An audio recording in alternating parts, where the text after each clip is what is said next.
of DIY December, and I'm going to be showing you how to make one of my favorite oatmeal recipes today. Now, I've never hated oatmeal, but I've also never really loved it. I've always just been kind of like meh about it, and I really wanted to incorporate it into my diet because I knew it was good for me, and the weather's been getting cooler and it's just a nice cozy breakfast, so I wanted to spice up oatmeal and make it more fun and a little bit more interesting. So I came up with this recipe and I've been loving it. I think it's the perfect oatmeal for this time of the year, and it just makes you feel all like snuggly and warm. So this is going to be an apple crisp oatmeal recipe, and it has this like crumbly cinnamony top, and it's so good. So if you have a little bit of extra time in the morning, you should definitely try this out. This is great for the weekend for a quicker breakfast. During the week, you may want to make the crumble ahead of time or use like quick cooking oats,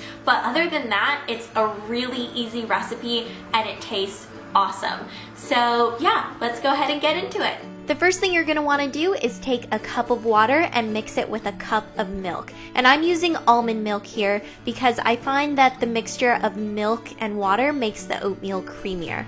Then you just gotta pour that mixture into a saucepan and turn up the heat to around medium just until it comes to a simmer. When it's all heated up, it's time for the oatmeal. So I'm going to be using half a cup, and this is enough for 2 servings because I'm making 2 servings. If you want 1 serving, then just half this entire recipe. So I'm mixing it in until it's all blended together, lowering the heat and letting it simmer for about 30 minutes. Meanwhile, I can cut my apple up, and I just like going around the core so I can get all of the apple, and then what is left is like this cube of core in the middle. And then I can come in and cut up the apple into bite-sized pieces so you're not eating like huge chunks of apple. Once the apple is all cut up, then I just add that into the simmering oatmeal, and you want this to cook for as long as possible because you really want those apples to soften up. For the crumble topping, I'm taking half a cup of flour, and this makes 4 to 5 servings of this crumble, by the way, just so you know, and a 1/4 cup of brown sugar. And I'm putting all of this into a food processor along with 4 tablespoons of butter and about half a teaspoon of cinnamon. Then you can just mix everything together, and you can see once you're mixing it all up that it creates this like crumble topping, and it is so good.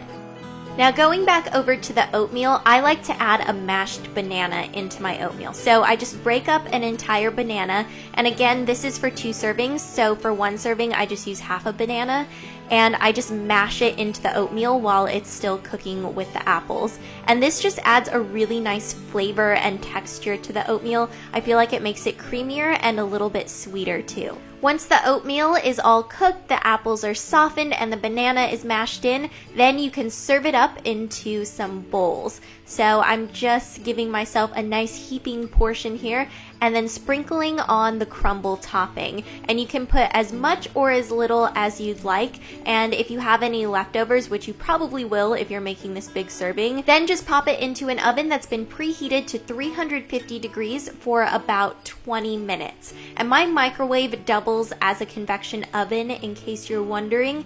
If you try putting this in a regular microwave, you're not going to get the same results, so don't do it. When you take it out of the oven, it's gonna smell amazing, and the golden crumbly topping just makes everything that much better. So I serve this with a glass of milk and some apple slices on top, and that is pretty much it. As you guys can see, this is a super easy recipe, and if you have a little bit of extra time in the morning, it's totally worth making. When you dig into this, you will know why. So that is it for my oatmeal recipe, and I really hope you guys enjoyed it. And as always, be sure to tweet or Instagram your photos if you try this out yourself, and use the hashtag DIYDecember so I can find them and like your photos and retweet them. I have seriously been loving your little snowflake containers and all of the photos of your s'mores hot chocolates.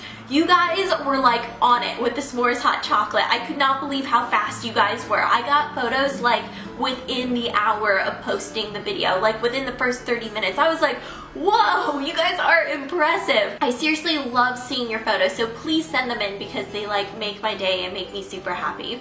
But yeah, that is going to be it for today, and I will see you tomorrow. Bye!